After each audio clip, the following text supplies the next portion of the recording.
সংসার দাবানলীর হলোকয় ত্রাণায় কারুণ্য ঘনান্তম প্রাপ্তস্য কল্যাণ গুণার্ণবস্য বন্দে শ্রী চরণারবিন্দম বন্দেহং শ্রীগুরুঃ শ্রীযুতপদকমলং শ্রীগুরুং বৈষ্ণবাংশ্চ শ্রীরূপং সাগ্রজাতং সহরঘুনাথান্বিতং তং সজীবং সাদ্বৈতং সাবধূতং পরিজনসহিতং কৃষ্ণচৈতন্যদেবং শ্রীরাধা কৃষ্ণপাদান সহগণ ললিতাং শ্রীবিশাখান্বিতাংশ্চ আজানুলম্বিতভুজৌ কনকাবদাতৌ সংকীর্তনৈকপিতরৌ কমলায়তাক্ষৌ বিশ্বম্ভরৌ দ্বিজবরৌ যুগধর্মপালৌ বন্দে জগৎপ্রিয়করৌ করুণাবতারৌ অনর্পিতচরিঞ্চিরাৎ করুণয়াবতীর্ণ কলৌ সমর্পয়িতুমুন্নতোজ্জ্বলরসাং স্বভক্তিশ্রিয়ং হরি পুরটসুন্দর তুতি কদম্ব সন্দীপিত সদা হৃদয় কন্দরে স্ফুরতু শচী নন্দনা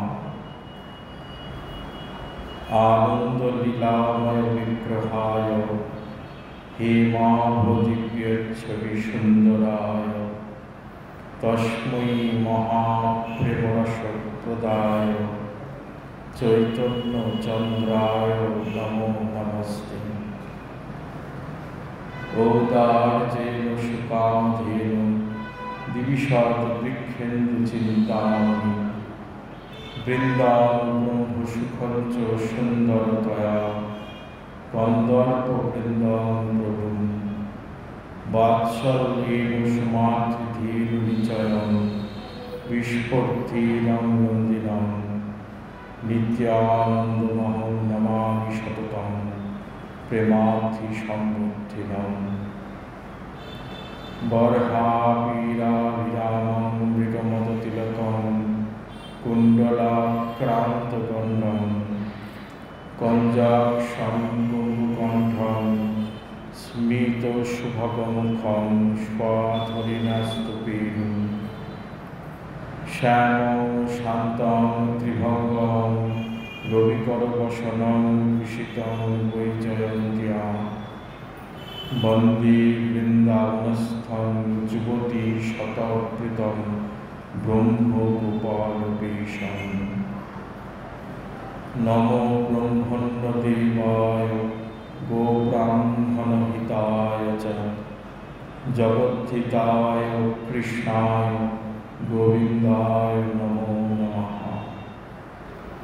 তপ্ত কাঞ্চন গৌরাঙ্গী রাধে বৃন্দাবনেশ্বরী বৃষভানুসুতে দেবী তং নমামি হরিপ্রিয়ে। প্রেমে পূর্ণিত নয়ন পূর্ণিত চঞ্চল মৃদুগতি নিন্দিতাং বদন মণ্ডল চাঁদ নিরমল বচন অমৃত খণ্ডিতাং অখিল গুণবনী তারিলে জলজনী মোহি কাহি করু বঞ্চিতাং জয়তি জয় বসুজাহ্নবা প্রিয় দেহি মে সকলান্তিকং। বৃন্দা ওই তুলসী দেব্যৈ প্রিয়া ওই কেশবস্য চ কৃষ্ণ ভক্তি প্রদে দেবী সত্যভক্তৈ নমো নমঃ। বাঞ্ছা কল্পতরুভ্যশ্চ কৃপা সিন্ধুভ্যো এব চ পতিতানাং পাবনেভ্যো বৈষ্ণবেভ্যো নমো নমঃ। জয়রূপ সনাতন ভট্ট রঘুনাথ, শ্রীজীব গোপাল ভট্ট দাস রঘুনাথ, এই ছয় গোসাইয়ের করি চরণবন্দন।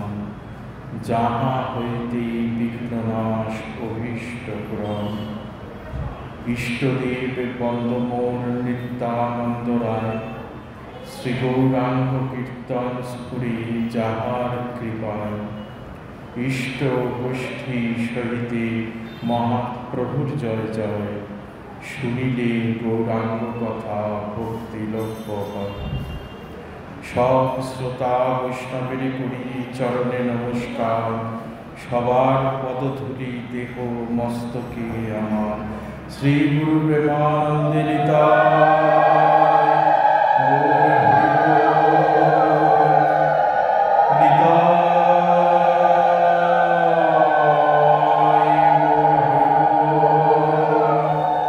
নিতাই গৌর হরি।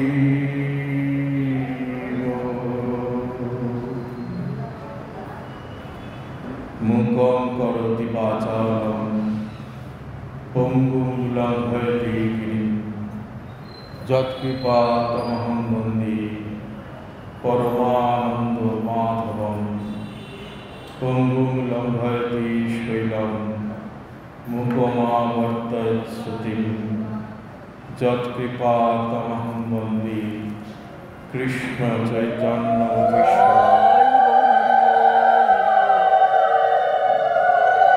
অজ্ঞানতিমিরান্ধস্য জ্ঞানাঞ্জনশলাকয়া চক্ষুरुन्मीलितं येन তস্मै শ্রী গুরবে নমঃ। জয় নিতাই জয় নিতাই। শ্রীকৃষ্ণ চৈতন্য মহাপ্রভু নিত্যানন্দ, শ্রী অদ্বৈত গদাধর শ্রীবাসাদি ভক্তবৃন্দ, জয় নিতাই জয় নিতাই।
আজ থেকে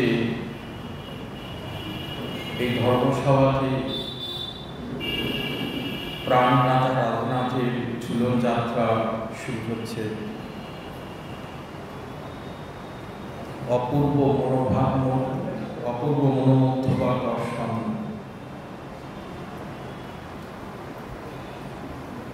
এই ঝুলন লীলা হচ্ছে শ্রাবণ মাসে যুগলের এক বিশেষ লীলা। এই হিন্দোলা লীলা এক বিশেষ লীলা, বিশেষ সময় হয়, শ্রাবণ মাসে হয়।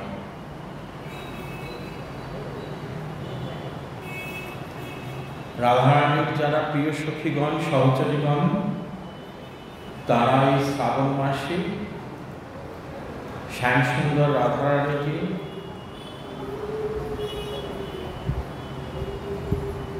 খুব সুন্দর কুসুম হিন্দোলা সজ্জা করে তাতে ঝোলা, সেটাকে বলা হয় হিন্দোলা লীলা বা ঝুলন ক্রীড়া। বৃন্দাবনের নানা জাতি পুষ্প কুসুম দিয়ে সেই হিন্দোলা সাজানো হয়।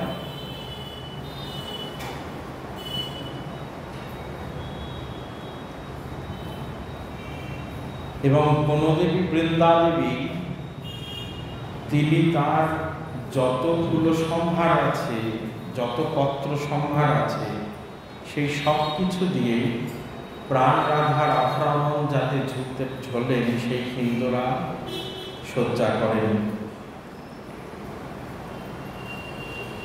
তাই আপনারা সবাই দর্শন করছেন।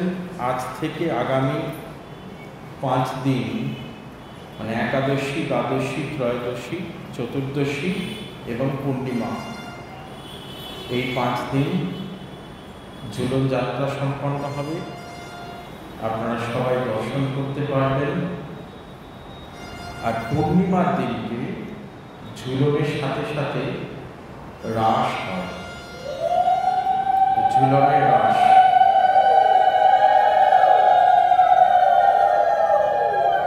সেই দিনকে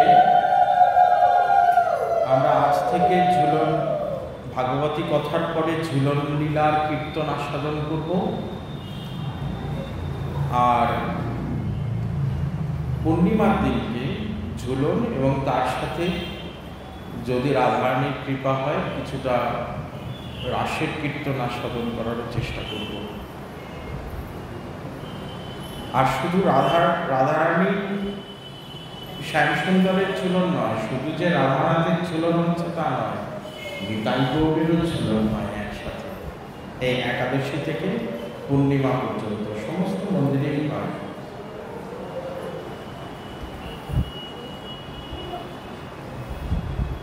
আমরা আলোচনা করছিলাম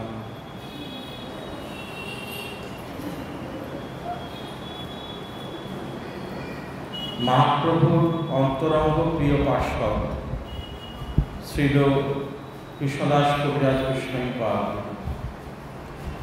তার গ্রন্থ মুকুটমণি শ্রী চৈতন্য চরিতামৃতে বলছেন, সঞ্চার্য রামা হৃদভক্ত মেঘে স্বভক্তি সিদ্ধান্ত জয়ামৃতানি গৌরাব্ধি রেতৈ রমুনা বিতীর্ণৈ স্তজ্বত্ত রত্নালয়তাং প্রজাতি। মহাপ্রভু তার নিজ ভক্তি সিদ্ধান্ত, নিজ স্বার্থ সাধন তত্ত্ব, নিজের ভক্তি সিদ্ধান্ত। মহাপ্রভু তো সাগর, প্রেম সাগর। তা নিজেরই ভক্তি সিদ্ধান্ত, নিজের কৃপারূপ সূর্যকে বলেছেন যে তুমি তোমার কিরণ দ্বারা আমার ভক্তি সিদ্ধান্ত আমার থেকে আকর্ষণ করো, করে রায় রামানন্দ রূপ গুরুদেবের নাম। অসুবিধা হচ্ছে। রায় রামানন্দ রূপ মেঘের সঞ্চার করো।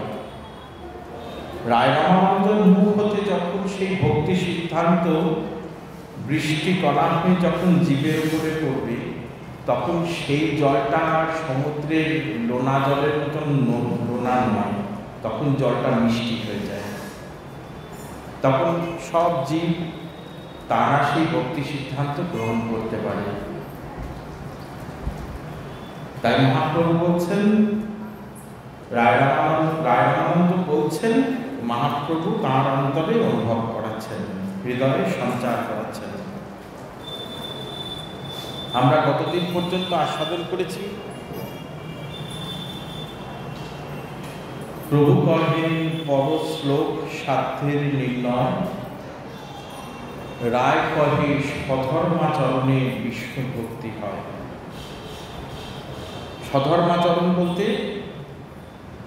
বর্ণাশ্রম ধর্মের কথা বলা হয়েছে। আমরা সবাই জানি আমাদের 4টে বর্ণ, ব্রাহ্মণ, ক্ষত্রিয়, বৈশ্য, শূদ্র, এবং 4টি আশ্রম, ব্রহ্মচর্য, গার্হস্থ্য, বানপ্রস্থ, সন্ন্যাস। এই প্রতিটি বর্ণ এবং প্রতিটি আশ্রমের বেদবিহিত কর্ম আছে। সেই বেদবিহিত কর্ম অনুসারে যারা সেই কর্মের অনুষ্ঠান করেন, যদি ঠিক ঠিক পালন করেন, তাহলে বিষ্ণু পুরাণে বলছেন বিষ্ণু ভক্তি হয়।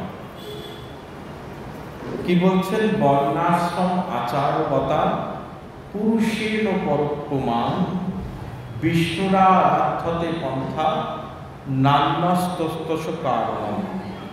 বিষ্ণু পুরাণের উক্তি বলছেন, যে ব্যক্তি ঠিক ঠিক বর্ণাশ্রম ধর্ম পালন করেন, মানে ব্রাহ্মণ তার ব্রাহ্মণের কাজ করবেন, যজন যাজন উদ্ধায়ন উত্থাপন দান প্রতিগ্রহ, ক্ষত্রিয় তার ঠিক ঠিক কাজ করবেন, যুদ্ধবিদ্যা অধ্যয়ন দান, বৈশ্য তার ঠিক ঠিক কাজ করবেন, তার যা বিহিত কর্ম আছে ব্যবসা বাণিজ্য, সূত্রেরও তেমনি বেদবিহিত কর্ম আছে, এবং প্রতিটি আশ্রমেরও তার বেদ বিহিত কর্ম আছে, শাস্ত্র বিহিত কর্ম আছে। ব্রহ্মচর্য কি? গুরুগৃহের সেবা, ব্রত উদযাপন, গুরুগৃহে থাকা, অধ্যয়ন করা। গার্হস্থ আশ্রম ধন উপার্জন করে সংসার ধর্ম পালন করা, গার্হস্থ আশ্রম। বানপ্রস্থ কি না? সংসার ধর্ম যখন হয়ে গেল, সংসারের পরে স্বামী স্ত্রী বনে চলে যাবেন, ভগবানের ভজন করবেন। পঞ্চাশত্ব বনের পর বনব্রজে লেখাই আছে। আর শেষ আশ্রম কি না? সন্ন্যাস আশ্রম। তখন আর এই সংসারের কারোর সাথে কোনো রকম কোনো সম্বন্ধ থাকে না, তখন এই জীবাত্মা পরমাত্মার সাথে সম্পর্কের স্থাপন শুরু হয়ে যায়। সব জীবে তখন মৈত্রী, উত্তম অথম সকল প্রকার জীব, তাদের প্রতি মৈত্রী স্থাপন হয়। এই দৃষ্টিটা হয় সবাই সমান, একে বলা হয় সন্ন্যাস আশ্রম। তো প্রতিটি বর্ণ এবং প্রতিটি আশ্রমের বেদবিহিত শাস্ত্রবিহিত কিছু না কিছু কাজ আছে, তারা সেই অনুসারে সেই কর্ম যদি ঠিক ঠিক পালন করেন, তাহলে বিষ্ণু পুরাণ কি বলছেন? বর্ণাশ্রম আচারবতা পুরুষের পরোপমান বিষ্ণুরা রাধ্যতে পন্থা নান্যস্তত্ত্বস কারণম, মানে আপনার অচিরে বিষ্ণু ভক্তি লাভ হবে। রায় রামানন্দ স্বার্থ সাধন তত্ত্বের প্রথম সোপান মহাপ্রভুর সামনে ব্যক্ত করলেন। বললেন, প্রভু তুমি, আমি তো কিছু জানি না, এ তোমার কি কৌতুক তাও বুঝি না। তুমি হয়েছ প্রশ্নকর্তা, আমি হয়েছি উত্তরকর্তা। তুমি স্বয়ং ভগবান অনাদিরাজ শ্রী গোবিন্দ সর্বকারণ কারণম। তুমি, তোমারও নাকি অজ্ঞেয় কিছু আছে, তোমারও নাকি অজানা কিছু আছে, যেটা তুমি আমার কাছে এসছো উত্তর খুঁজতে। তুমি কৌতুকময় শ্রীহরি, তোমার পক্ষে এই কৌতুক সম্ভব। তা যখন কৌতুক করছোই, তোমারই সিদ্ধান্ত, তোমারই স্বার্থ সাধন তত্ত্ব, কৃপা করে তুমি আমার হৃদয়ে সঞ্চার করো, যাতে আমি আমার মুখ হতে বলতে পারি, যাতে তোমার লীলা সম্পাদন হয়। তাই মহাপ্রভু যখন জিজ্ঞেস করেছেন পরশ্লোক সাধ্যের নির্ণয়, সাধ্যের নির্ণয় করো রায় রামানন্দ, শাস্ত্র অনুসারে রায় রামানন্দ প্রথম কি বললেন? স্বধর্ম আচরণ, মানে বর্ণাশ্রম ধর্ম পালন করলে সেটাই সার্থক। মহাপ্রভু কিন্তু মানলেন না, বললেন এহ বাহ্য আগে কহবার। রায় কহে স্বধর্মাচরণে বিষ্ণু ভক্তি হয়, প্রভু কহে এহ বাহ্য আগে কহবার। এটা বাইরের কথা, এই সাধন জগতের বাইরের কথা, ঘরের ভেতরের কথা নয়, আগে বলো। স্বধর্মাচরণে বিষ্ণু ভক্তি হয় বলছেন, তার মহাপ্রভু কেন বাইরের কথা বললেন, বাহ্য কথা বললেন? বলছেন দেখুন, চিন্তা করে দেখুন, এই বর্ণাশ্রম ধর্ম হচ্ছে আমাদের দৈহিক ধর্ম, শারীরিক ধর্ম। কেননা আমরা যখন শিশু হয়ে কেউ জন্মাচ্ছে, তখনই ঠিক হয়ে যাচ্ছে যে কে ব্রাহ্মণ, কে ক্ষত্রিয়, কে বৈশ্য, কে শূদ্র। তার বংশ পরম্পরা অনুযায়ী সে যে দেহটা পেয়েছে, যে পিতামাতার দেহ থেকে সন্তানের দেহটি এসছে সেই বর্ণ অনুযায়ী তার বর্ণ স্থির হচ্ছে। ব্রাহ্মণ ঘরে জন্মেছে ব্রাহ্মণ, ক্ষত্রিয় ঘরে জন্মেছে ক্ষত্রিয়, বৈশ্য ঘরে জন্মেছে বৈশ্য, শূদ্র মানে সে শূদ্র। তার মানে এটা দেহ ধর্ম, দৈহিক ধর্ম, মায়িক ধর্ম, এই মায়িক জগতের ধর্ম। কারণ আমাদের সকলের অন্তরেই তো জীবাত্মা অবস্থান করছেন, যিনি হচ্ছেন স্বয়ং ভগবানের অংশ। সেখানে কিন্তু কোনো বর্ণভেদ নেই, আমাদের সকলের অন্তরে সেই পুরাণ পুরুষই রয়েছেন। সেখানে কোনো ব্রাহ্মণ নেই, ক্ষত্রিয় নেই, বৈশ্য নেই, শূদ্র নেই। তাই আত্মার ধর্ম কিন্তু এটা নয়।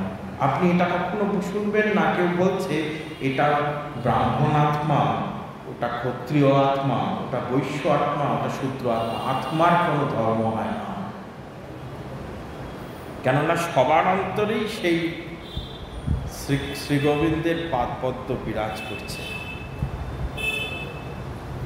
পুরুষোত্তম মন্ত্রে বলছেন যে ভগবানের মুখকমল থেকে ব্রাহ্মণ সৃষ্টি হয়েছে। এই যে আমরা এখন এত নিজেদের মধ্যে একটা বাদ বিতণ্ডা চলে, কোনো কোনো সময় ঝগড়া চলে, এই তুই ব্রাহ্মণ, এই তুই ক্ষত্রিয়, ব্রাহ্মণ নস, এই তুই শূদ্র, তোর অমুক অধিকার নেই, আমি ব্রাহ্মণ, আমি উচ্চস্থানীয়, এই যে একটা বাদ বিতণ্ডা চলে, দেখুন এটার কোনো যুক্তি নেই কিন্তু। কেননা পুরুষোত্তম মন্ত্রে বলছেন ভগবানের মুখকমল থেকে ব্রাহ্মণ সৃষ্টি হয়েছেন, ভগবানের স্কন্ধ থেকে ক্ষত্রিয় সৃষ্টি হয়েছেন, ভগবানের উরুদেশ থেকে বৈশ্য সৃষ্টি হয়েছেন, আর ভগবানের চরণ কমল থেকে শূদ্র সৃষ্টি হয়েছেন। তাই আমরা কিন্তু এখানে এক হয়ে গেলাম। কেন এক? আমাদের উৎপত্তি স্থলটা সেই নন্দনন্দন শ্রী গোবিন্দ, এখানেই আমরা এক হয়ে গেলাম। তাই এই ব্রাহ্মণ, ক্ষত্রিয়, বৈশ্য, শূদ্রের যে আলাদা আলাদা কার্য বা আলাদা আলাদা ধর্ম, সেটা নেহাতি মায়িক ধর্ম বা দৈহিক ধর্ম। এর সাথে আত্মার কোনো সম্পর্ক নেই, এর সাথে পরমার্থের কোনো সম্পর্ক নেই। বড় জোর কি হতে পারে? বর্ণাশ্রম ধর্ম যারা পালন করে, তাই তার সেই বর্ণাশ্রম ধর্ম পালনে কোনো ভগবত ভক্তির কোনো বাসনা তাদের মধ্যে কিন্তু থাকে না। কি থাকে না? স্বর্গপ্রাপ্তির কামনা থাকে বা নির্বাণ মুক্তি প্রাপ্তির কামনা থাকে, তাছাড়া আর কিছু থাকে না। সব থেকে বেশি তাই হতে পারে, যে ঠিক বর্ণাশ্রম ধর্ম পালন করেছে তার স্বর্গপ্রাপ্তি হতে পারে বা তার মোক্ষ প্রাপ্তি হতে পারে। কিন্তু তাহলে প্রশ্ন উঠছে, বিষ্ণু পুরাণ কেন বললেন যে বর্ণাশ্রম ধর্ম পালন করলে বিষ্ণু ভক্তি হয় না? এই শ্লোকের বর্ণাশ্রম আচারকতা যে শ্লোকটা, সেই শ্লোকের আগের কথাটা শুনলেই বোঝা যাবে। মৈত্রেয় পরাশর মুনিকে জিজ্ঞেস করছেন, হে মুনিবর, আপনি দয়া করে বলুন, মনুষ্য জাতি যদি বিষ্ণুর আরাধনা করেন তাহলে তারা কি পেতে পারেন, কি লাভ করতে পারেন? মৈত্রেয় তার উত্তরে বলছেন, বিষ্ণু আরাধনা করলে স্বর্গপ্রাপ্তি হয় এবং নির্বাণ মোক্ষ প্রাপ্তি হয়। তখন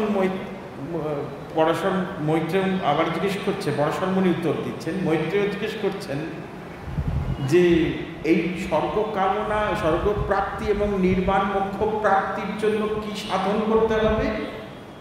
না, বর্ণাশ্রম ধর্ম সাধন করতে হবে। তখন বর্ণাশ্রম আচারকতা শ্লোকটা এলো। তাহলে কি বোঝা যাচ্ছে?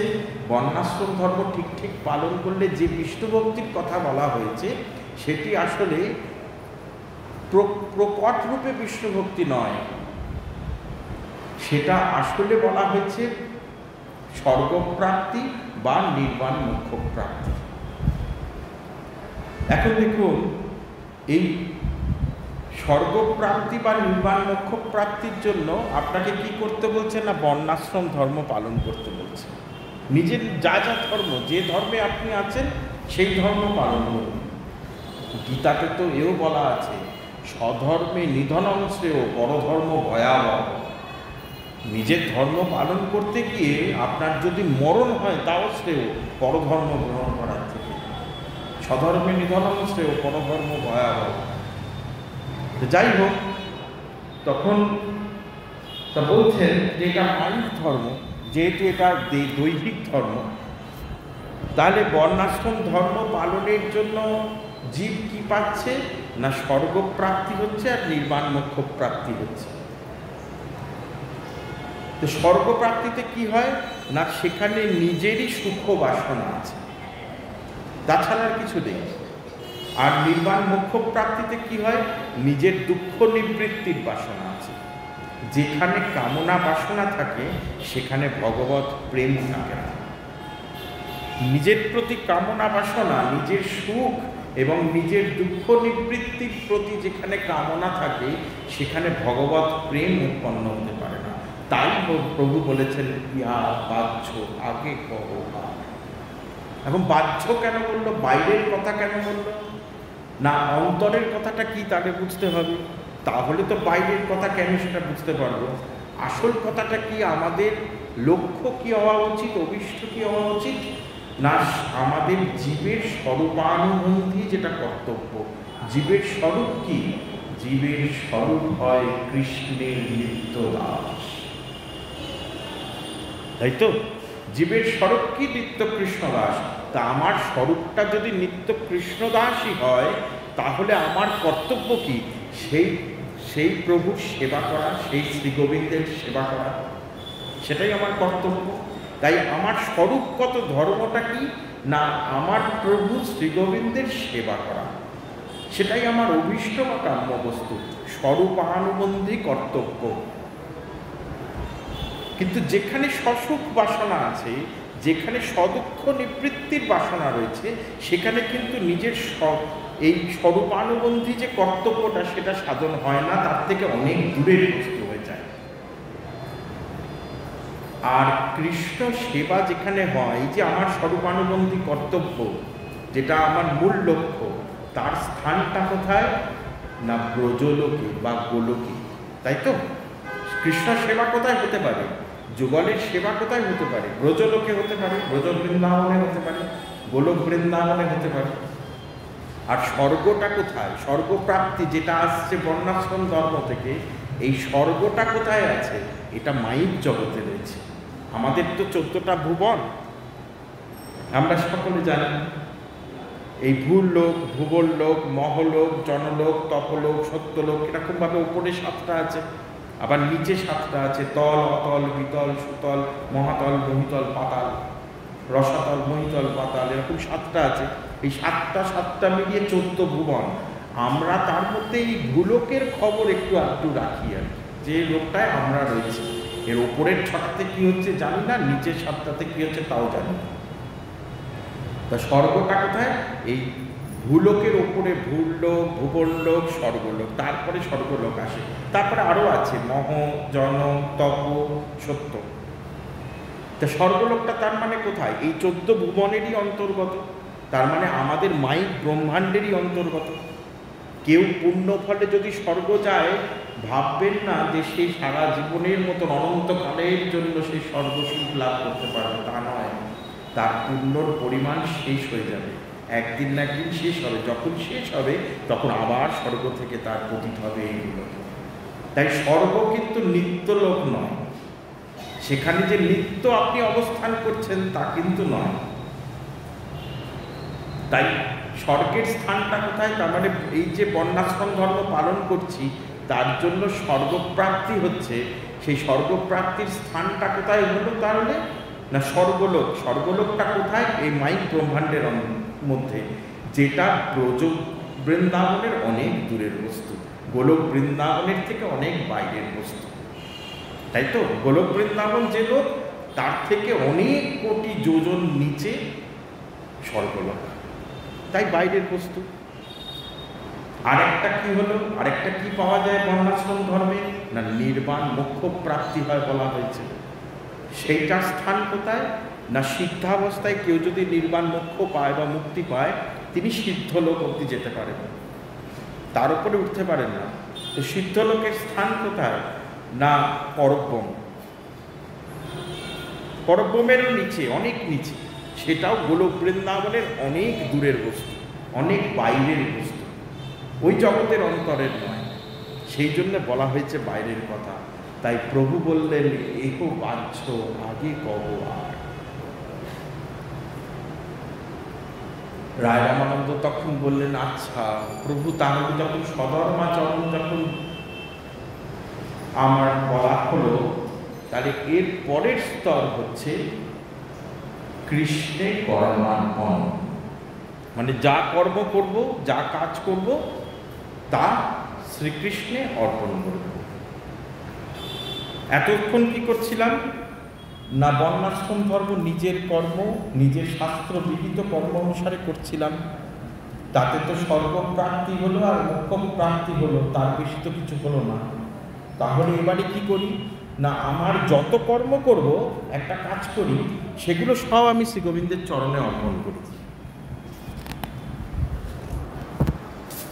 গীতার এই কয়ার বলে গীতার একটি শ্লোক বললেন, যৎ করসি যদস নাসি যজ্জুহসি দদাসি যৎ তপস্যসি কৌন্তেয় তৎ পুরুষ মদর্পণম। অর্জুনকে ভগবান বলছেন, যৎ করসি, যা করবে, যা কর্ম করবে, যদস নাসি, যা ভোজন করবে, যজ্জুহসি, যা হোম করবে বা যজ্ঞ করবে, দদাসি যৎ, যা দান করবে, যৎ তপস্যসি, যা তপস্যা করবে, সেই সকল কর্মের ফল তুমি আমাকে অর্পণ করো। হে অর্জুন, তুমি যা কর্ম করবে সব আমাকে অর্পণ করো। তাতে কি হবে? না এই ফলাভিসন্ধান শূন্য হয়ে কর্ম করো। তুমি কর্ম করে যাও, তুমি ফলের কথা চিন্তা করো না। গীতাতে বলেছেন, মা ফলেষু কদাচন কর্মণ্যে বাধিকার আসতে মা ফলেষু কদাচন। কর্ম করে যাও, ফলের কথা চিন্তা করো না, সব কর্ম আমাকে অর্পণ করে দাও। এখন বিশ্বনাথ চক্রবর্তীপাদ এই যৎ করসি শ্লোকের টিকায় বলছেন যে এই যে কৃষ্ণে কর্মার্পণ, মানে যা কিছু কর্ম করছি তা আমি গোবিন্দে অর্পণ করছি। আচ্ছা, এখানে কোন কর্মের কথা বলা হয়েছে? কোনো শাস্ত্র বিরুদ্ধ বা বেদ বিরুদ্ধ কর্মের কথা কিন্তু বলা হয়নি। আমি একটা বাজে কাজ করলাম, আমি একটা চুরি করলাম, করে আমি ভাবছি আমি গোবিন্দের চরণে অর্পণ করে দিলাম, আমার আর কোনো অপরাধ হলো না, এটা ভাবলে ভুল হবে। কারণ এই কৃষ্ণে কর্মার্পণ, এই উপদেশটা কিন্তু কোন কোন কর্মের জন্য? যেটা শাস্ত্র বিহিত বা বেদ বিহিত কর্ম, আর এই শারীরিক স্বাভাবিক যা দৈহিক কর্ম, নিত্য প্রয়োজনীয়, আপনি খাদ্য গ্রহণ করছেন, আপনি জামা কাপড় পরছেন, আপনি হাঁটছেন, চলছেন, এই যে কর্মগুলো স্বাভাবিক দেহজাতীয় যা কর্ম, একটা জীবন ধারণ করতে গেলে আমাদেরকে খেতে হয়, একটা জামা কাপড় পরতে হয়, কিছু জীবিকা নির্বাহ করতে হয়, সেই কর্মগুলো বলছেন ভগবানের চরণে অর্পণ করা। একটা সম্বন্ধ থাকবে। এতক্ষণ কি করছিলাম? শুধু কর্ম করছিলাম, ভগবানের দিকে তো কোনো লক্ষ্য ছিল না। এখন এই সাধনের মাধ্যমে কি হলো? একটা সম্বন্ধ স্থাপন করার চেষ্টা চলছে। ভগবানকে মনে তো রাখতেছি, প্রতিটা কর্ম করছি, করে ভাবছি যে আমি ভগবানকে অর্পণ করে দিচ্ছি। কোন কোন কর্মের জন্য বলা হয়েছে? এক শাস্ত্রবিহিত কর্ম, আর এক হচ্ছে যা দেহের নিত্য প্রয়োজনীয় কর্ম। এই দুটিকে বলা হচ্ছে কৃষ্ণে কর্মার্পণ, এগুলো অর্পণ করুন। বিশ্বনাথ চক্রবর্তীপাদ এই শ্লোকের টিকা করছেন, যৎ করসি শ্লোকের টিকা করছেন, বলছেন যে দেখুন এই কৃষ্ণে কর্মার্পণ সাধ্যটা, এই সাধন বা এই সাধ্য কাদের জন্য জানেন? না যাদের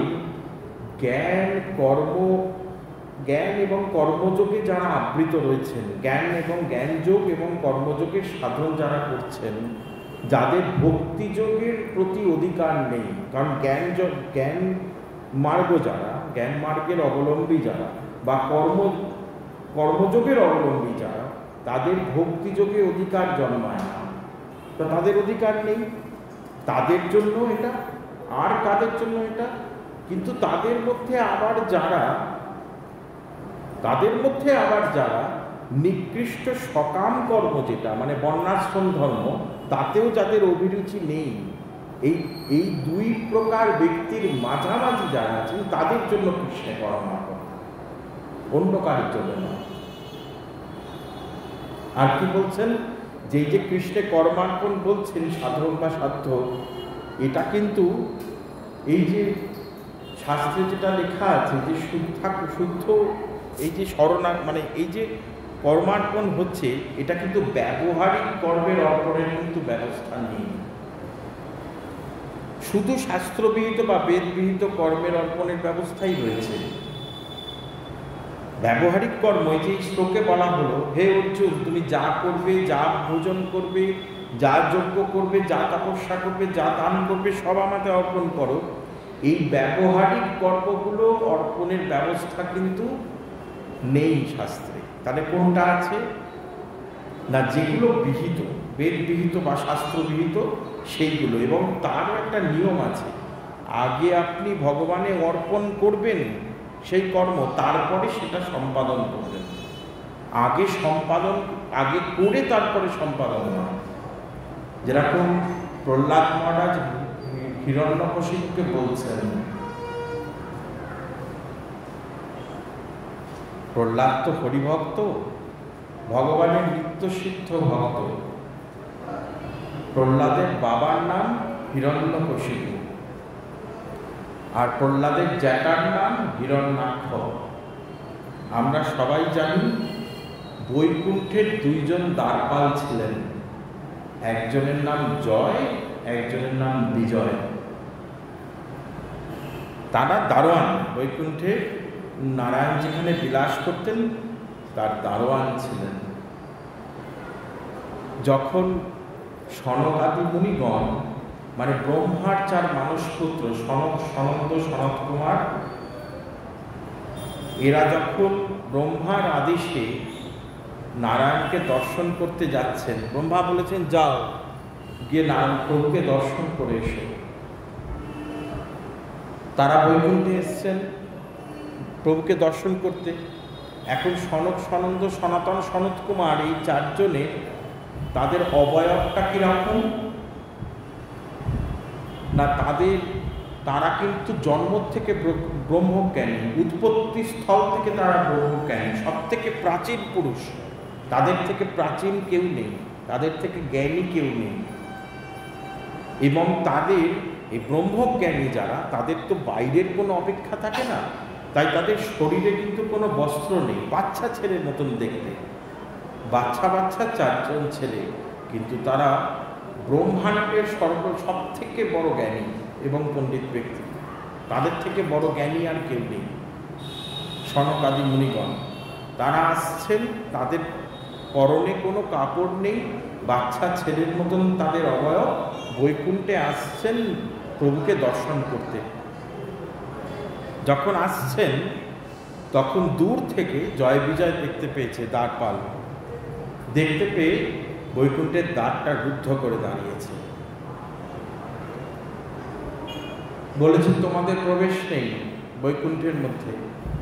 সনকাদি মুনিগণ বলছেন কেন প্রবেশ নেই?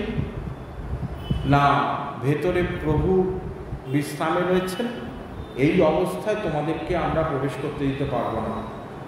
বলছে কোন অবস্থায় নেই? না, তোমাদের পরনে কোনো বস্ত্র নেই, এই অবস্থায় প্রভু রয়েছেন, বিলাস করছেন মায়ের সাথে, তোমাদেরকে প্রবেশ করতে দেবো না, আটকে দিল।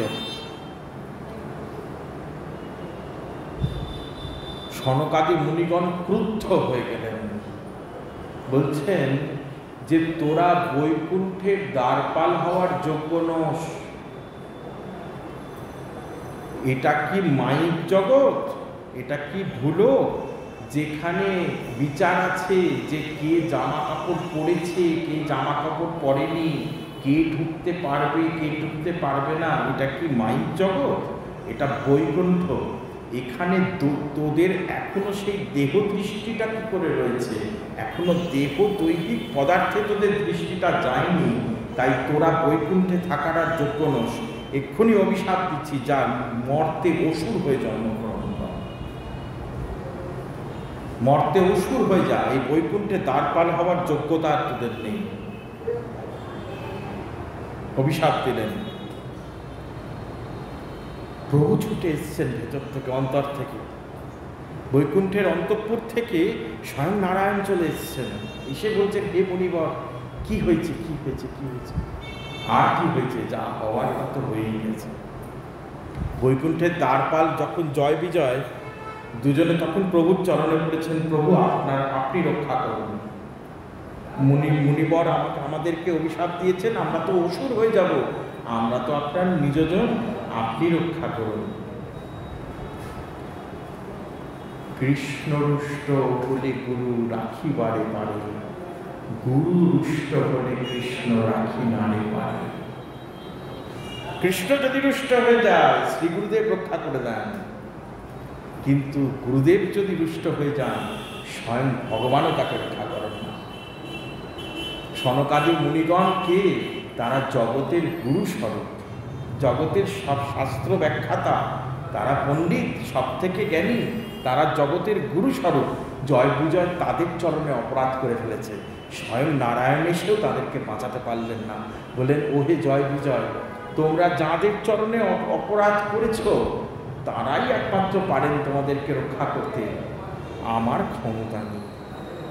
দেখুন গুরুর স্থান কোথায়?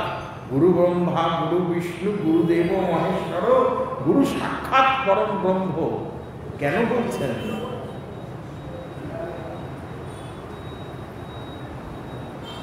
সনকাদি মুনিগণ রুষ্ট হয়েছেন, জয় বিজয়ের প্রতি অভিশাপ দিয়েছেন, অসুর হয়ে যাও, স্বয়ং নারায়ণ এসে রক্ষা করতে পারলেন না। তারা 4 জন্ম অসুর হয়েছিল। প্রথম জন্ম কি না? হিরণ্যাক্ষ, হিরণ্যকশিপু। তাদের দ্বিতীয় জন্ম কি না? রাবণ, কুম্ভকর্ণ। তৃতীয় জন্ম কি? কংস, শিশুপাল। আর চতুর্থ এবং শেষ জন্ম কি? নবদ্বীপের জগাই মাথা। মহাপ্রভু আর নিতাই চাঁদ যাদেরকে উদ্ধার করলেন, এই উদ্ধার করার পরে তারা আবার বৈকুণ্ঠে ফিরে গেল। মুনিবর অভিশাপ দিয়েছিলেন যে 4 জন্ম তোরা অসুর জনিতে জন্মগ্রহণ কর।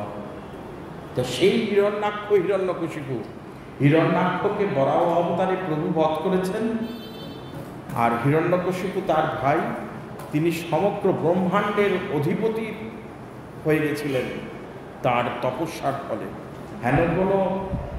হেন কোনো দেবতা নেই যে হিরণ্যকশিপুর ভয় থরথর থরথর করে কাঁপত না, এতটা শক্তির অধিকারী। সেই হিরণ্যকশিপু তিনি যখন প্রহ্লাদকে কোলে নিয়েছেন, নিয়ে প্রহ্লাদকে বলেছেন, প্রহ্লাদ বলো, তুমি যা পড়াশোনা করছো সেখান থেকে কিছু একটু বলো। বাচ্চা ছেলে প্রহ্লাদ, অত কিছু তো বোঝে না, জানেও না।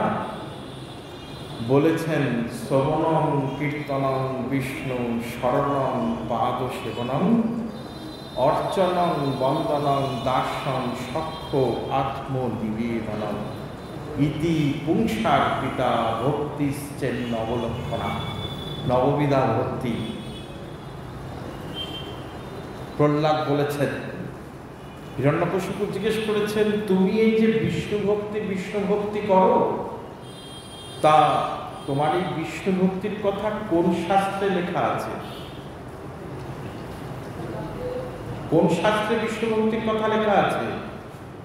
প্রহ্লাদ বলছেন, আগে সব শাস্ত্রে বিষ্ণু ভক্তির কথাই লেখা রয়েছে। তখন হিরণ্যকশিপু বলছেন, ও তাই নাকি? তাহলে তোমার যে শিক্ষাগুরু, তোমার যে এই শিক্ষাগুরু স্বর্ণামার্গ তোমাকে পড়ান, এরা তো সব শাস্ত্র পড়েছে, সব জেনেছে, এরা কেন জানে না? এরা কেন জানে না যে বিষ্ণু ভক্তির কথা? বলছেন, হে পিতা প্রভু, নৈষামতি স্তাব দুরুক্রমাঘ্রি স্পৃশত্ব অনর্থাপগম তদর্থ মহীয়সান পাদ রজভিষেকম নিষ্কিঞ্চনান ন প্রেরিত যাবৎ। বলছেন, এই স্বর্ণামার্গ সব শাস্ত্র পড়তে পারে, কিন্তু কি জানেন তো পিতা প্রভু, এই যতক্ষণ না ওই সাধু গুরু বৈষ্ণবের চরণধূলিতে নিজেদের মস্তক অভিষেচিত না হচ্ছে, ততক্ষণ শ্রীহরির চরণের পাদপদ্মের মধু কেউ বুঝতে পারবে না। তাই এরা বুঝতে পারেনি।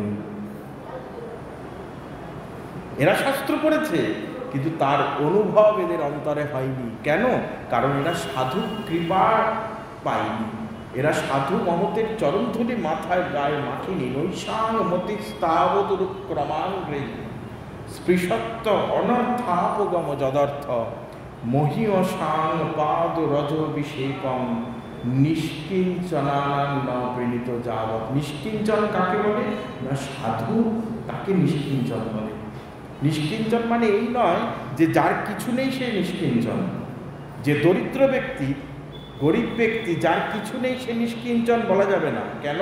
কারণ যে দরিদ্র ব্যক্তি তার কিছু না থাকতে পারে, কিন্তু তার অন্তরে সারাক্ষণ ধনের বাসনা থাকে, যে আমার যদি পয়সা হতো, এই বাসনা কামনাটা তার অন্তরে থাকে। তাই দরিদ্র ব্যক্তি, সাধারণ ভিক্ষু দরিদ্র ব্যক্তিকে নিষ্কিঞ্চন বলা যাবে না। নিষ্কিঞ্চন কাকে বলে গো? বলছেন যে শ্রীকৃষ্ণকে রেখে আর সব ফেলে দিয়েছে, তাকে বলা হয় নিষ্কিঞ্চন। সে একমাত্র শ্রী গোবিন্দকে রেখেছে আর বাকি সব ফেলে দিয়েছে, তাকে বলা হয় নিষ্কিঞ্চন।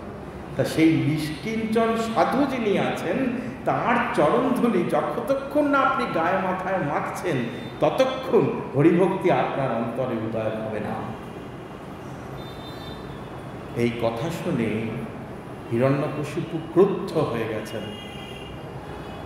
বিষ্ণু নাম সহ্য করতে পারতেন না তো, অথচ দেখছেন নিজ পুত্র, এত ছোট্ট বাচ্চা, তাকে কিছুভাবেই আর বিষ্ণু ভক্তি আটকানো যাচ্ছে না। তারা সে সারাক্ষণ বিষ্ণু ভজন করে। ছুঁড়ে ফেলে দিয়েছেন কোল থেকে। বাচ্চা ছেলে, 7 বছরের বালক, কোল থেকে ছুঁড়ে ফেলে দিয়েছেন। নিয়ে পেয়াদাদের বলেছেন, যা একে নিয়ে যা, একে নিয়ে যা, নিয়ে গিয়ে আগের বিষ্ণু ভজন বন্ধ করবি, না হলে তোদের গর্দান যাবে। পেয়াদারা প্রহ্লাদকে ধরে নিয়ে গেছে, উঁচু পাহাড়ের উপরে নিয়ে গেছে। সেই পাহাড়ের ওপর থেকে ছুঁড়ে ফেলে দিয়েছে।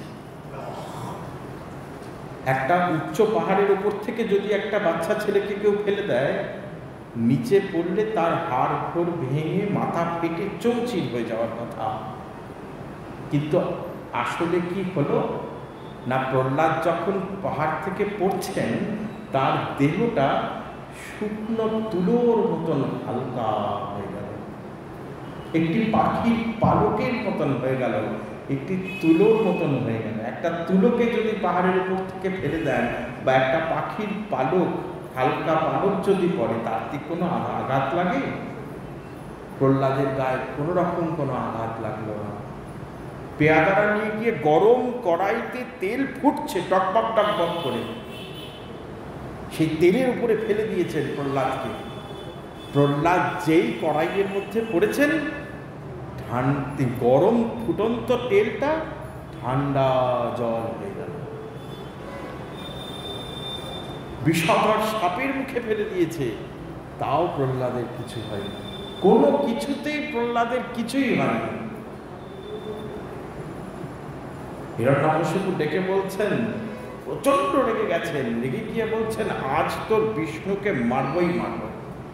তোর সামনে যদি তোর বিষ্ণুকে মারি, তাহলেই তোর শিক্ষা হবে, তাছাড়া তোর শিক্ষা হবে না। বল তোর বিষ্ণু কোথায় আছে? প্রহ্লাদ বললেন, সর্বত্রই আমার প্রভু বিষ্ণু রয়েছেন। এই জগৎ ব্রহ্মাণ্ডের যা কিছু দেখছো বাবা, সবেতেই বিষ্ণু রয়েছেন। বলছেন সবেতে রয়েছে? এই যে থামটা দেখতে পাচ্ছি চোখের সামনে, এই থামের মধ্যে বিষ্ণু রয়েছে? বলছেন হ্যাঁ, এই থামের মধ্যেও বিষ্ণু রয়েছে। তবে রে দেখাচ্ছি মজা। তরোয়ালটা বার করে যেই থামে মারতে গেছেন, নৃসিংহদেব উদয় হলেন। নৃসিংহদেব উদয় হলেন, মুখটা সিংহের মতন আর দেহটা নরবপু। নৃসিংহদেব উদয় হয়েছেন, আমরা সকলে জানি সেই লীলা কথা। হিরণ্যকশিপুকে কোলের উপরে নিয়ে নিজের নখর আঘাতে বুকটা বিদীর্ণ করছেন, চিরছেন। হিরণ্যকশিপুকে বধ করার পরে নৃসিংহদেব হুঙ্কার করছেন, তার সমগ্র শরীর থেকে, মুখ থেকে যেন একটা আগুন ছিটকে বেরোচ্ছে। এত তেজ, সেই তেজে কেউ ধারে কাছে যেতে পারছে না। সমগ্র দেব এবং অসুর তারা তাদের কুলে পর্যন্ত ভয় থরথর করে কাঁপতে শুরু করে দিয়েছে। দেবতারা ছুটে গেছেন বাবা মহাদেবের কাছে, বাবা আপনি রক্ষা করুন, আমরা কেউ তো প্রাণে বাঁচব না, প্রভুর তেজে আমরা সবাই ধ্বংস হয়ে যাবে, এই বিশ্ব ব্রহ্মাণ্ড ধ্বংস হয়ে যাবে, কোনো কিছু থাকবে না, দেবতা অসুর বলে কিছু থাকবে না, বাবা আপনি রক্ষা করুন। বাবা মুচকি হেসে বললেন, ওটা আমার কাজ নয়। দেবতারা ছুটে গেছেন ব্রহ্মার কাছে, ব্রহ্মাও বলেছেন আমি পারবো না, আমার ক্ষমতা নেই, প্রভুর এই রূপ শান্ত করার আমার ক্ষমতা নেই। কোনো উপায় না দেখতে পেয়ে সব দেবতারা ছুটে গেছেন কার কাছে? মা মহালক্ষ্মীর কাছে। মা লক্ষ্মীর কাছে গিয়ে বলছেন, মা আপনি তো প্রভুর বক্ষ বিলাসিনী, আপনি পারবেন প্রভুর ক্রোধ শান্ত করতে, দয়া করে আপনি চলুন, নাহলে আমরা তো কেউ থাকবো না, আমরা তো সবাই ধ্বংস হয়ে যাব। মা তখন দেবতাদের সঙ্গে যাচ্ছেন প্রভুকে ঠান্ডা করবেন বলে, প্রভুর ক্রোধ নিবারণ করবেন বলে। প্রভুর কাছাকাছি যখন গেছেন, নৃসিংহদেব আস্ফালন করছেন হিরণ্যকশিপুকে বধ করে, ভক্তকে রক্ষা করেছেন তো, আর অসুর বধ করেছেন, করে প্রভুর তেজে যেন হুঙ্কার করছেন। মা লক্ষ্মী দূর থেকে প্রভুর কাছে গেছেন, কাছাকাছি যেতে পারেননি, দূর থেকে যেই দেখেছেন ওই তাপে মা লক্ষ্মী নিজে যেন গলে যাচ্ছেন, ওই তাপ সহ্য করতে পারছে না, বলছে ওরে বাবা আমি পারবো না, আমি এখান থেকেই আমার সব অঙ্গ গলে যাচ্ছে, প্রভুর এই তেজ আমি সহ্য করতে পারবো না, আমার পক্ষে সম্ভব না। মা লক্ষ্মীও পারলেন না। দেবতারা তখন গেছেন ওই যার জন্য প্রভু আজ এই রূপ ধরেছেন সেই প্রহ্লাদের কাছে। সেই বাচ্চা ছেলেটা যে বিষ্ণু ছাড়া আর কিছু জানে না, যে শ্রী বিষ্ণুকে রেখে আর সব ফেলে দিয়েছে, যে অকুত ভয়, হিরণ্যকশিপু কত অত্যাচার করেছে, তার অন্তরে কিন্তু কোনো ভয় ছিল না। পূর্ণ আত্মসমর্পণ যাকে বলে, পূর্ণরূপে আত্মসমর্পণ। আত্মসমর্পণ কাকে বলে? প্রহ্লাদকে দেখে শিখতে হয় আত্মসমর্পণ কাকে বলে, দ্রৌপদীকে দেখে শিখতে হয় আত্মসমর্পণ কাকে বলে। পাশা খেলায় যখন পাণ্ডবরা হেরে গেছেন, তখন দ্রৌপদীর বস্ত্রহরণ করছেন দুঃশাসন। দ্রৌপদীর যখন বস্ত্রহরণ করছেন, তখন দ্রৌপদী হে গোবিন্দ বলে ডাকছেন। প্রভু তখন দ্বারকা মন্দিরে ছিলেন, সঙ্গে মা রুক্মিণী ছিলেন। প্রভু তখন দ্বারকা মন্দিরে ঘামছেন, দত্তর করে ঘামছেন।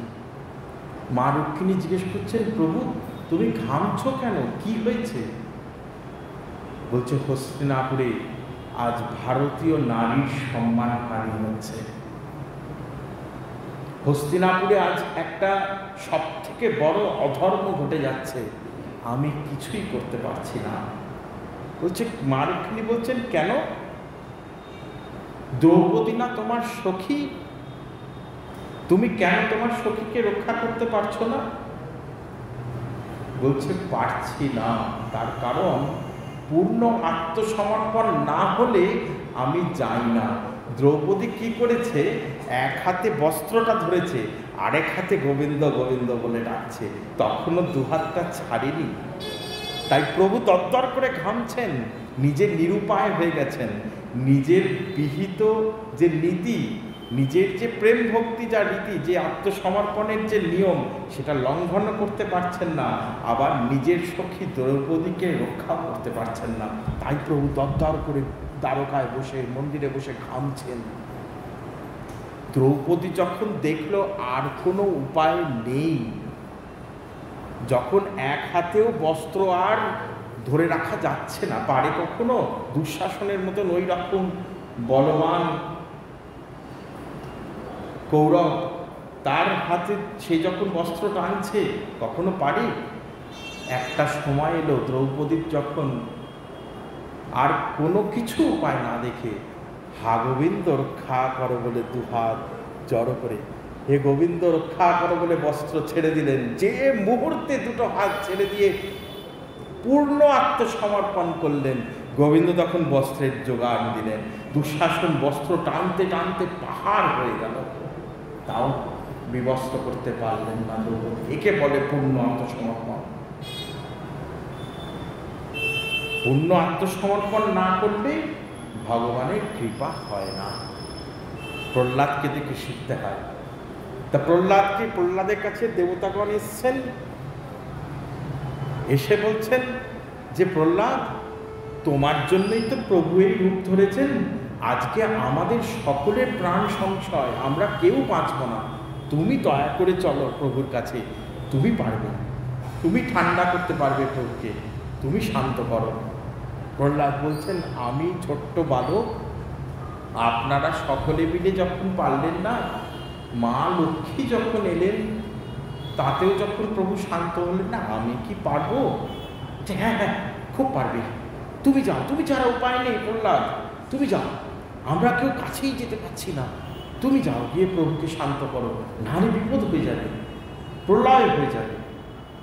ওই ছোট্ট বাচ্চা ছেলে প্রহ্লাদ, নৃসিংহদেব আস্ফালন করছেন, সঙ্গে করে গিয়ে সামনে গিয়ে নৃসিংহদেবের চরণে সাষ্টাঙ্গে দণ্ডবাদ, প্রভুর চরণে পুরো দেহটাকে বিকিয়ে দিল।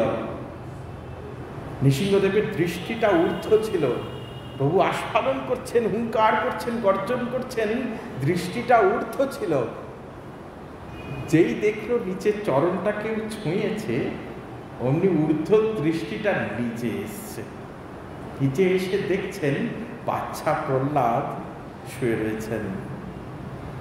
প্রহ্লাদকে কোলে করে প্রভু তুলেছেন, প্রহ্লাদকে তো কোলে করে প্রভু তুলেছেন।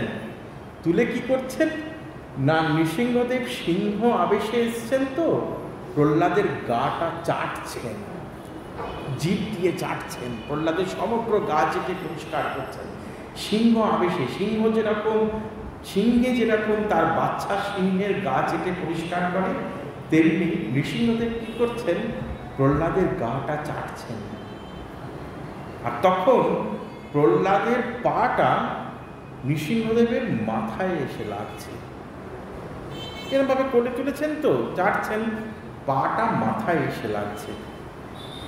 রসিক আচার্যগণ টিকা করছেন, হ্যাঁ গো, মনে হচ্ছে যেন নৃসিংহদেব ইচ্ছে করে প্রহ্লাদের চরণটা নিজের মাথায় ঠেকাচ্ছেন, কোলে নিতে গিয়ে ঠেকে যাচ্ছে না, সত্যি সত্যি ইচ্ছে করে যেন প্রহ্লাদের চরণটা মাথায় লাগাচ্ছেন স্বয়ং প্রভু নৃসিংহদেব। মহাজন বলছেন, হ্যাঁ গো, তুমি ঠিক বলেছ, নৃসিংহদেব ইচ্ছে করে প্রহ্লাদের চরণটা নিয়ে মাথায় লাগাচ্ছে। কেন জানো? প্রভু যেন ক্ষমা চেয়ে নিচ্ছেন প্রহ্লাদের কাছে।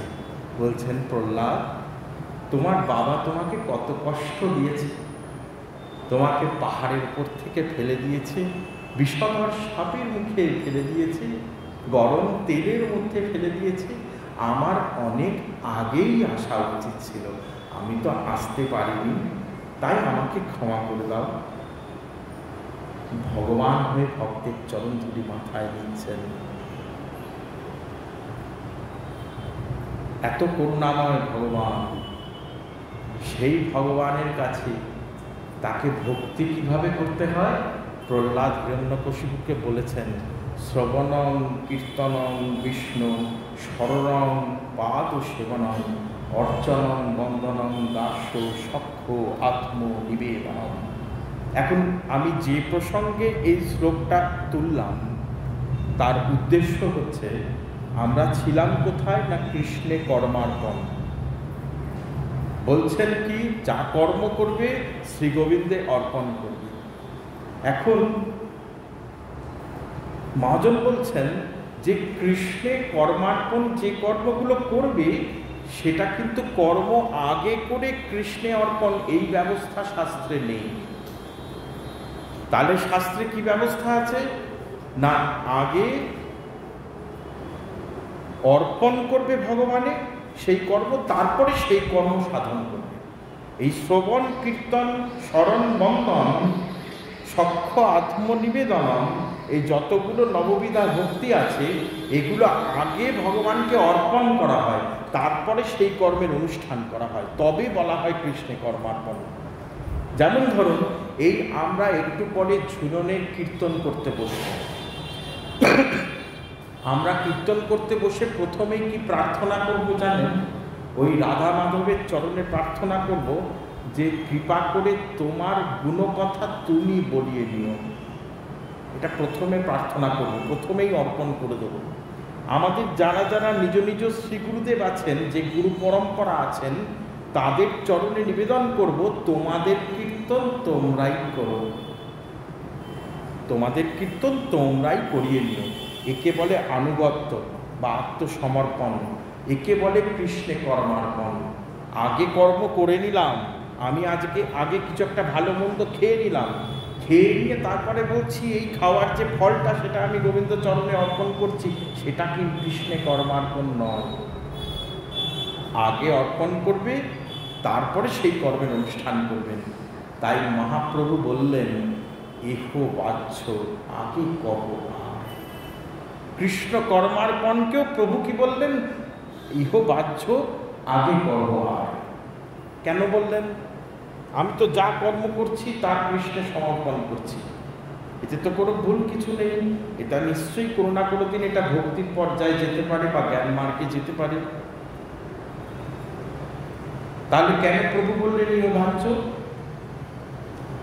না, এই যে কৃষ্ণে কর্মার্পণ, এতে একটা বাসনা থেকে যাচ্ছে। বাসনাটা কি জানেন? না, এই যে যা কর্ম করছি, কর্ম করলে তার তো একটা কর্মবন্ধন হয়, সেই কর্মবন্ধন থেকে আমি যাতে মুক্ত হই সেই জন্য আমি কর্মগুলো ভগবানের চরণে অর্পণ করছি। কর্মবন্ধন থেকে মুক্ত হওয়ার একটা বাসনা আছে, একটা কামনা আছে। যেখানে কামনা বাসনা থাকেনি সেখানে ভগবৎ প্রেম হয় না। তাই প্রভু বললেন, এহ বাহ্য আগে ভগবান।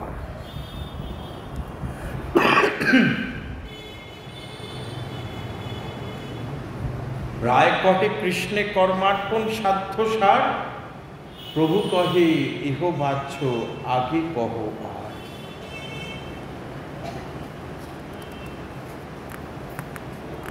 এরপরে রায় রামানন্দ কি বলছেন? যখন কৃষ্ণে কর্মার্পণকেও প্রভু বললেন এহ বাহ্য আগে কহ আর, তখন রায় রামানন্দ বলছেন, গীতার একটি শ্লোক বলেছেন, বলছেন স্বধর্ম ত্যাগ এই সাধ্য সার। প্রভু কহে এহ বাহ্য আগে কহ আর, রায় কহে স্বধর্ম ত্যাগ এই সাধ্য সার। প্রথমে কি ছিল? বর্ণাশ্রম ধর্ম, স্বধর্ম আচরণ, যে যার নিজের বর্ণ আশ্রম অনুযায়ী কর্ম করত।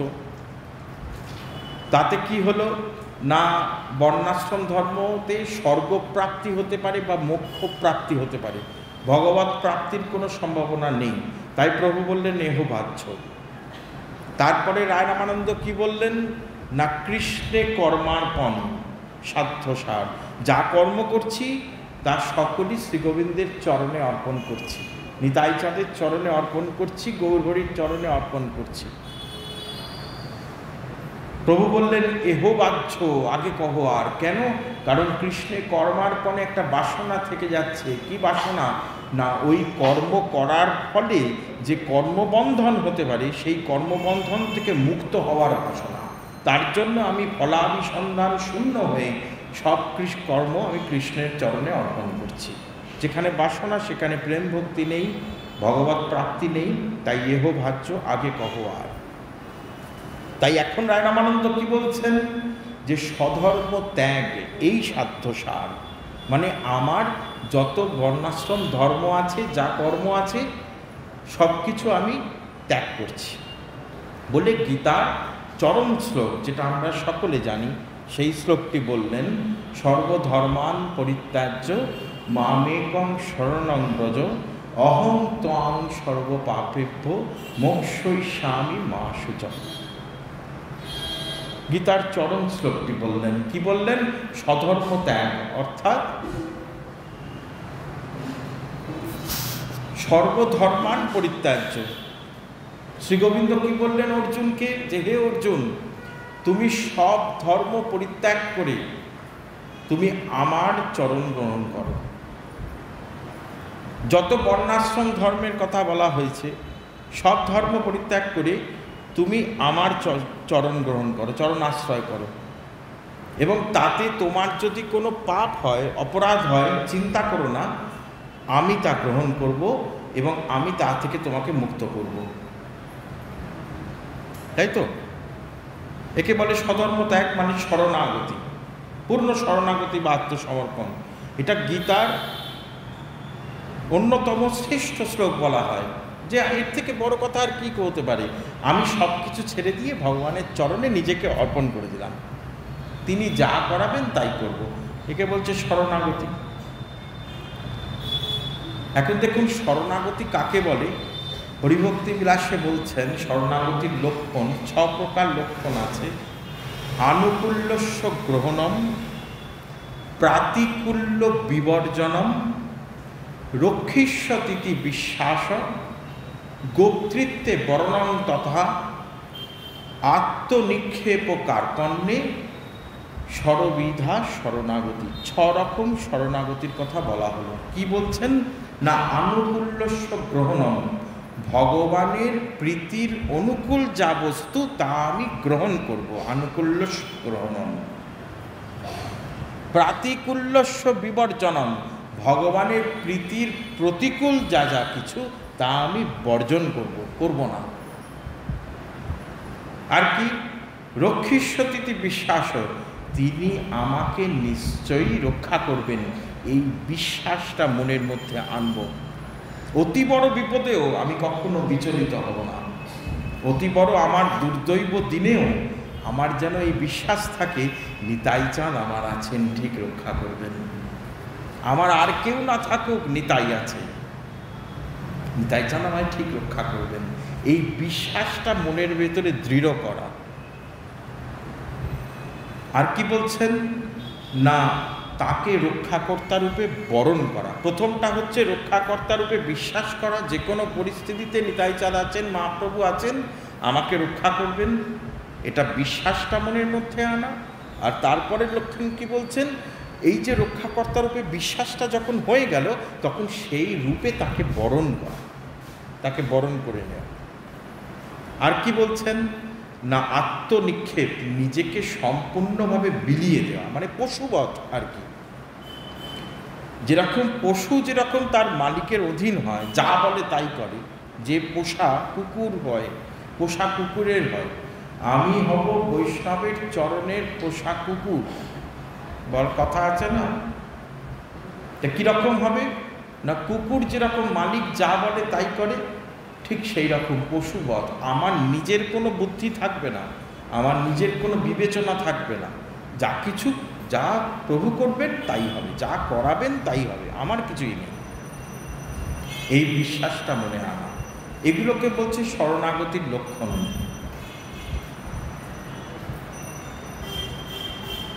এখন এই শরণাগতি, শুদ্ধ শরণাগতি যদি হয়, তাতে কিন্তু জ্ঞান বা কর্ম কোনোটারই সংস্রব নেই, জ্ঞান কর্মের সংস্রব নেই।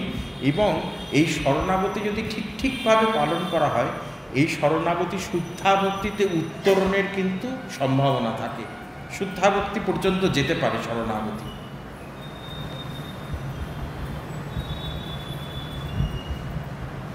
তার এটা শ্রেষ্ঠ সাধন হতে পারে, অন্যতম শ্রেষ্ঠ সাধন শরণাগতি। আমি সব কিছু ছেড়ে দিয়ে সর্বধর্মান পরিত্যাজ্য মামেকং শরণং ব্রজ।